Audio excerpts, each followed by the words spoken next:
వద్దు, నేనే కొట్టుకుంటాను.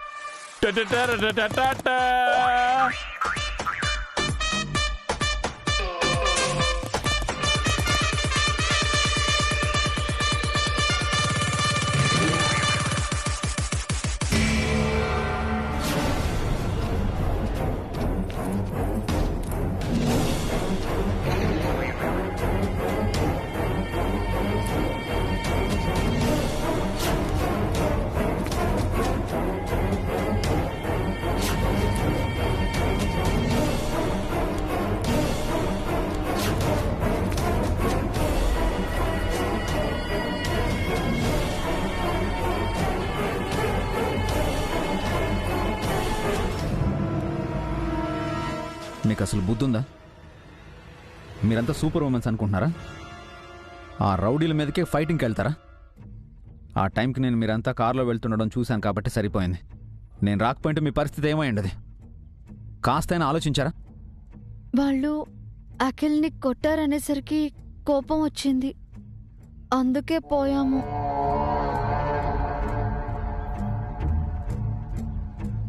వెళ్ళి వాళ్ళని కొట్టి అఖిల్కి సారీ చెప్పించాలనుకున్నాము. వాళ్ళు రౌడీలు, మీరు లేడీసు. అసలు మీరెలా వాళ్ళని కొట్టగలం అనుకున్నారు? మేమదంతా ఆలోచించలేదబ్బి. అఖిల్ తలకి రక్తం కారడం చూసి మా రక్తం ఉడికిపోయింది. ఆవేశం ఉండొచ్చు, కానీ ఆలోచన కూడా ఉండాలి కదా. ఆయనకి ఇన్సల్ట్ అయింది బావగారు, మేమెలా తట్టుకోగలం? కరెక్టేనమ్మా, కానీ నాకు ఫోన్ చేసి ఒక్క మాట చెప్పాలి కదా. నేను పోలీసులకు చెప్పేవాడిని కదా. మీరే గొడవకి వెళ్తారా? చిన్నోడు బాధపడితే మేం చూడలేమబి, అందుకే వెళ్ళాము. పెద్దవారు, మీరు కూడా ఆ మాత్రం ఆలోచించలేదన్నమాట.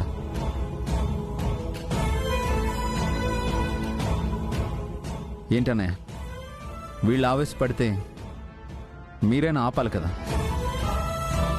వీళ్ళతో పాటు మీరు వెళ్తారా? చిన్నప్పటి నుంచి నువ్వు నేను అఖిల్పై చేయి చేసుకోలేదు అభి. అలాంటిది బయటోడెవడు అఖిల్ని కొట్టాడనేసరికి కోపం వచ్చింది.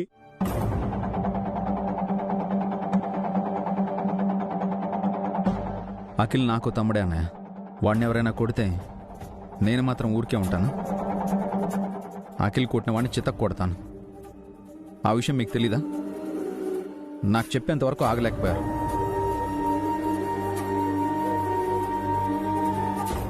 మీకేమైనా జరుగుంటే, వాళ్ళు మిమ్మల్ని ఏమైనా చేసుంటే? వాళ్ళు మమ్మల్ని ఏం చేస్తారబి?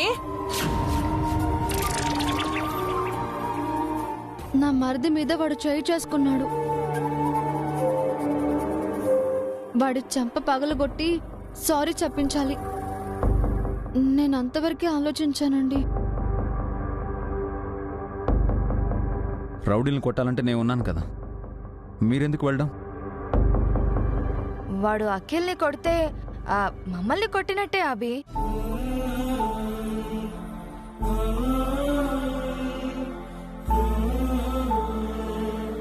చిన్నోడికి ఎంత బాధ ఉంటుందో మాకు అంతే బాధ ఉంటుంది అభి. అఖిల్ బాధపడితే నేను చూడలేను బాబుగారు. ఈ ఇంట్లో ఎవరికేం జరిగినా నేను భరించలేనమ్మా. ఏ పని చేయడానికన్నా ఓ పద్ధతి ఉంటుంది. ఆలోచించకుండా ఆవేశపడి మీకేమన్నా అయితే నేను బాధపడతాను.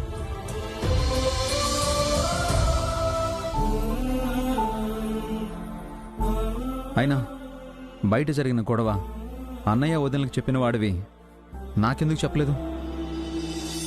సారీ అన్నయ్య, నేను ఎవరికీ చెప్పాలనుకోలేదు. ఆఖరికి మీకు కూడా.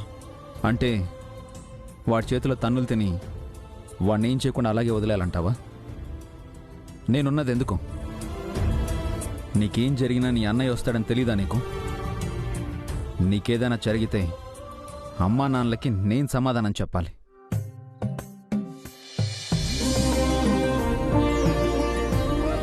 నువ్వు తప్పు చేస్తే నిన్ను దండించే నేనే. అకారణంగా నిన్నెవరైనా దండిస్తే వాళ్ళని శిక్షించేది నేనే.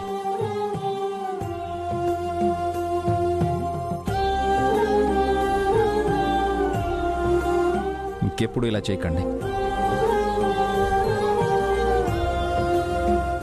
మనలో ఎవరికి ఏం జరిగినా అందరం కూర్చొని మాట్లాడుకొని ఆ తర్వాత ఏం చేయాలో డిసైడ్ చేద్దాం. అర్థమైందా?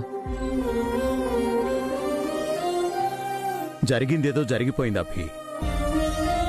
వీళ్ళు చేసింది మంచో చెడో పక్కన పెడితే మనం అంతా ఒకటని నిరూపించారు.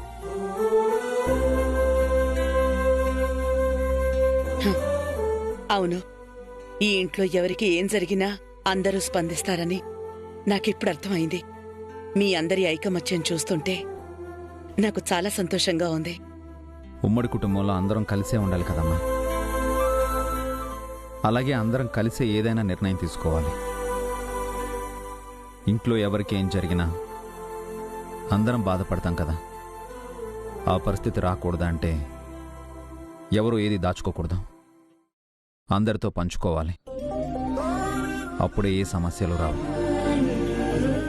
నేను చెప్పాలనుకున్నది ఇదే. నిజం చెప్పావు అభి. అందరం ఒక్క మాట మీద ఉంటే ఏ సమస్య రాదు. ఎవరికి వారు సొంత నిర్ణయాలు తీసుకోకుండా అందరితో కలిసి అభిప్రాయాలు పంచుకోవాలి. ఇప్పటి వరకు మన కుటుంబంలో అలాగే జరుగుతూ వస్తోంది. అందరం ఒక్క తాటి మీదే ఉన్నాం. ఎవరికి వాళ్ళు అందరి క్షేమం కోరుకుంటున్నారు. ఏం జరిగినా స్పందిస్తున్నారు. మీ అందరూ ఎప్పటికీ ఇలాగే ఉండాలి. తప్పకుండా అత్తయ్య. మనల్ని ఎవ్వరూ వేరు చేయలేరు.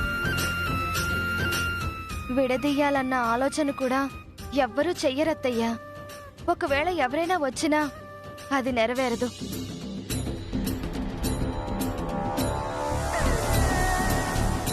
అవునమ్మా, ఇది వసుదైక కుటుంబం. నిజంగా ఇది వసుదైక కుటుంబం.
ఆయన వచ్చేసారు.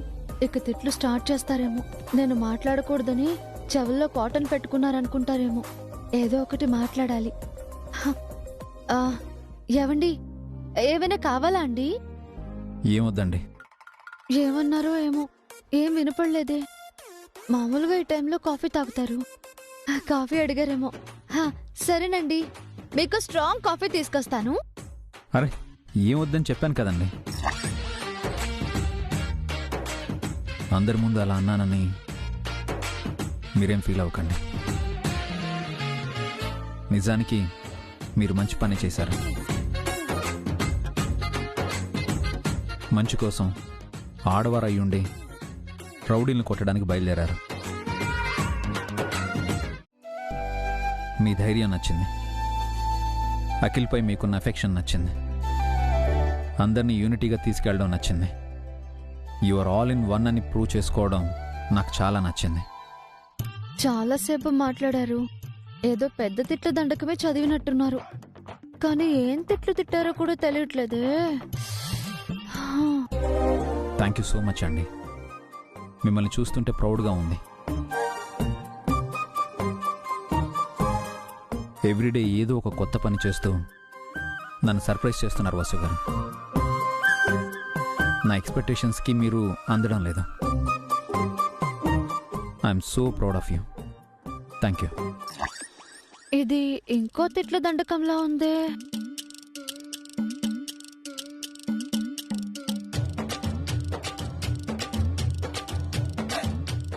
ఏంటండి సైలెంట్గా ఉన్నారు? ఈ నన్ను గ్యారంటీగా తిడుతున్నారు. కానీ ఆ లిప్ రీడింగ్ చూస్తుంటే తిట్టినట్టు లేదే. ఏదో అయింది. తిట్టింది ఆయనేగా. ఆయన ఇక్కడ ఎవరూ లేరుగా. పడితే పోయేదే ఉంది.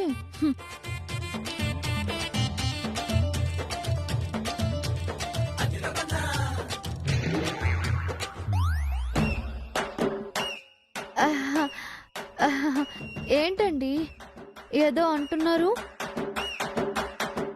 నేను ఇంతసేపు చెప్పింది మీకు వినిపించలేదా? అంటే ఎలాగో మీరు నన్ను తిడతారనుకోండి. ఏం తిట్టారో చెప్పండి.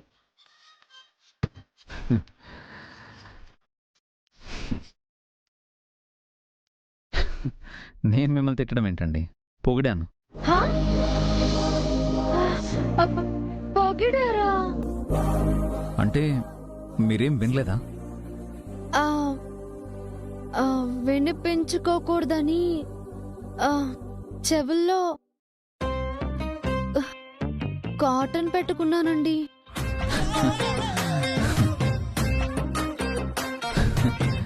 ఎందుకు? ఇందాక హాల్లో తిట్టారు కదా, మళ్ళీ తిడతారేమోనని భయం వేసి, మీరు నన్ను తిట్టడం ఇష్టం లేక ఆ తిట్లు వినిపించకూడదని చెవుల్లో కాటన్ పెట్టుకున్నాను.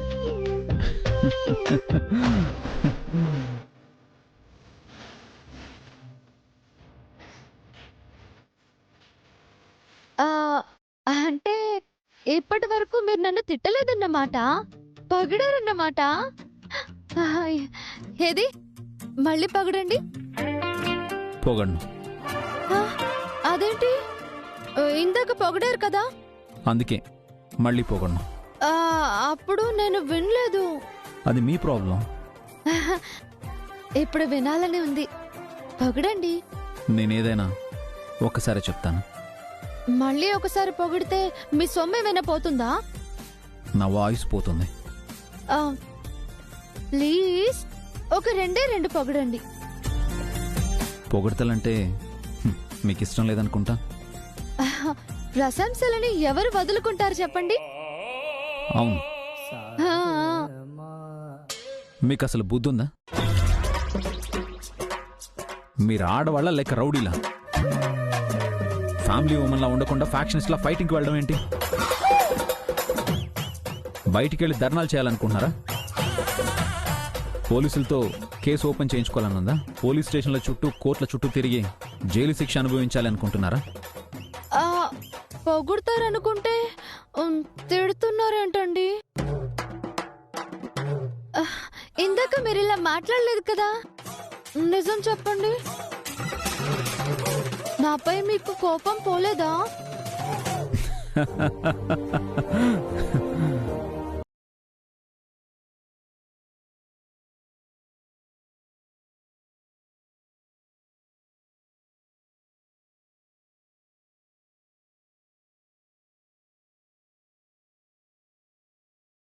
గారు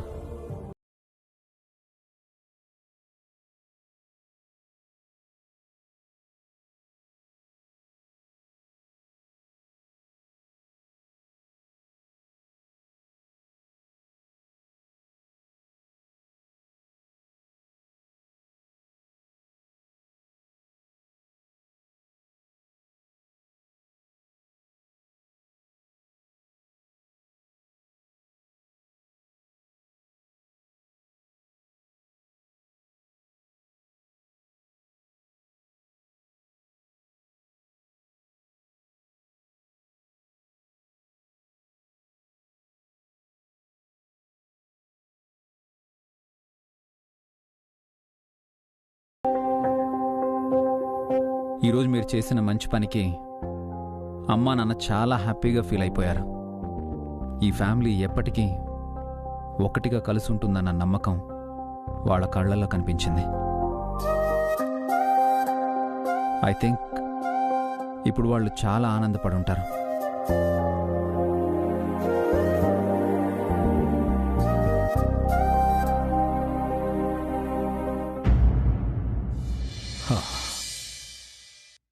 చాలా ఆనందంగా ఉంది జయంతి. మనసుకు ఎంతో హాయిగా ఉంది. ఎందుకండి చాలా ఉమ్మడి కుటుంబాల్లో అందరూ కలిసే ఉంటున్నా చిన్న పెద్ద కలహాలు వస్తూనే ఉంటాయి. ఎవరో ఒకరు ఎడమొహం పెడమొహంగా ఉంటారు. కాని మన కుటుంబంలో అలా కాదు జయంతి. అందరూ కలిసికట్టుగా ఉన్నారు. ఒకరి కోసం అందరూ అన్నట్టుగా ఉంటున్నారు. అవునండి, ఇందాక వసు పావనీల మాటలు వింటుంటే చాలా సంతోషం వేసింది. అఖిల్కి దెబ్బ తగిలితే అమ్మ నాన్నలుగా మనం, అన్నయ్యలుగా అభి భాస్కర్, మేనత్తగా సుమంగళి వదిన, భార్యగా హారిక బాధపడ్డంలో అర్థం ఉంది. కాని వసు పావనీలు మరిది కోసం బాధపడ్డారు. ఆడవాళ్లయ్యుండి కూడా తమ మరిదికి అవమానం జరిగిందని ఆవేశపడ్డారు. ఏం జరుగుతుందో కూడా ఆలోచించకుండా ఆ రౌడీలతో గొడవ పడ్డానికి వెళ్లారు. మరిది అంటే వాళ్లకి ఎంత ప్రేమో అర్థమైంది. రామాయణంలో రాముడు సీత అడవులకు వెళ్తుంటే లక్ష్మణుడు వాళ్లతో వెళ్ళాడు. మేనమామ ఇంట్లో ఉన్న భరత శత్రుఘ్నులు తమ అన్నావదినలు అడవులకు వెళ్తున్నారని తెలిసి పరుగు పరుగునొచ్చారు. తనకే రాజ్యం వద్దని భరతుడు అన్నని వేడుకున్నాడు. రాముడు అడవుల నుంచి తిరిగి వచ్చే వరకు అతని పాదుకలను సింహాసనం మీద పెట్టి రాజ్యపాలన చేస్తాను అన్నాడు. అన్నదమ్ముల అనుబంధానికి రామాయణం అద్దం పట్టింది. అలాంటి అన్నదమ్ములు, తోడికోడళ్ళు ఉండాలని ప్రతి కుటుంబం కోరుకుంటుంది. మనకా అదృష్టం దక్కింది జయంతి. నిజమేనండి. అలాంటి ఆదర్శప్రాయులైన అన్నదమ్ములు, వాళ్ల భార్యలు మనింట్లో కూడా ఉండటం మన అదృష్టం అండి. అందరూ ఒకెత్తైతే అభి ఒకెత్తు. భాస్కర్ తమ్ముడి మీద, వసు పావనీలు మరిదిపైన ప్రేమ చూపిస్తే అభి అందర్నీ సీరియస్గా మందలిస్తూనే ఈ కుటుంబంపై తనకున్న ప్రేమను సున్నితంగా చెప్పాడు. అందరి తరఫున తను బాధ్యతలు తీసుకొని ఎవరికేం జరిగినా మనకు తను సమాధానం చెప్పాలి అన్నాడు. ఈ కుటుంబానికి అభి రాముడైతే వసు సీతమ్మ. అవునండి, అభికి ఈ కుటుంబం అంటే ఎంత ప్రేముందో అంత బాధ్యత కూడా ఉంది. ఎవ్వరి మీద ఈగని కూడా వాలనివ్వడు. అభికి తగ్గ భార్య వసు. తనలో ఏదో శక్తి ఉందండి. పావని మన ఇంటికొచ్చినప్పుడు తనంత గొప్ప కోడలు మరొకరు ఉండరు అనుకున్నా. వసు వచ్చి తన అక్కనే మించిపోయింది. పావని, వసు లాంటి కోడళ్లు దొరకడం మనం ఏ జన్మలోనూ చేసుకున్న పుణ్యం. ఈ కుటుంబం ఎప్పటికీ ఇలాగే కలిసిమెలిసి ఉండాలండి. అనుబంధంతో, అన్యోన్యతతో ఉండాలి. ఏ ఒక్కరి వల్ల కూడా ఈ కుటుంబం విడిపోకూడదండి. ఆ పరిస్థితి ఎప్పటికీ రాదు జయంతి. నాకా నమ్మకం ఉంది. ఈ ఇంటి గోడలు, మొక్కలు కూడా మనల్ని విడిచి వెళ్తాయని వసు ఈ ఇంటిని కాపాడి నిరూపించింది. మన కొడుకుల్లాంటి కొడుకులు, మన కోడళ్లాంటి కోడళ్ళు ప్రతి ఇంట్లో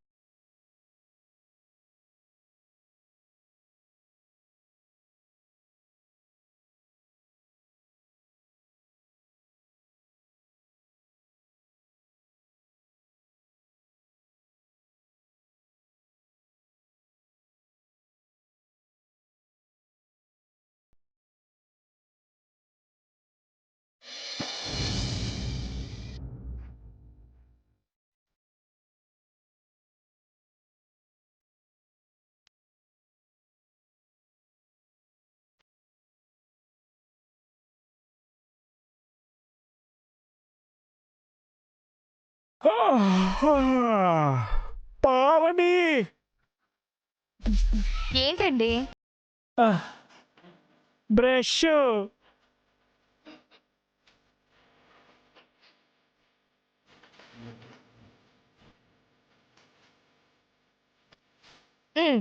మార్నింగ్. Good morning. త్వరగా లేచి బ్రష్ చేయండి. పేస్టు.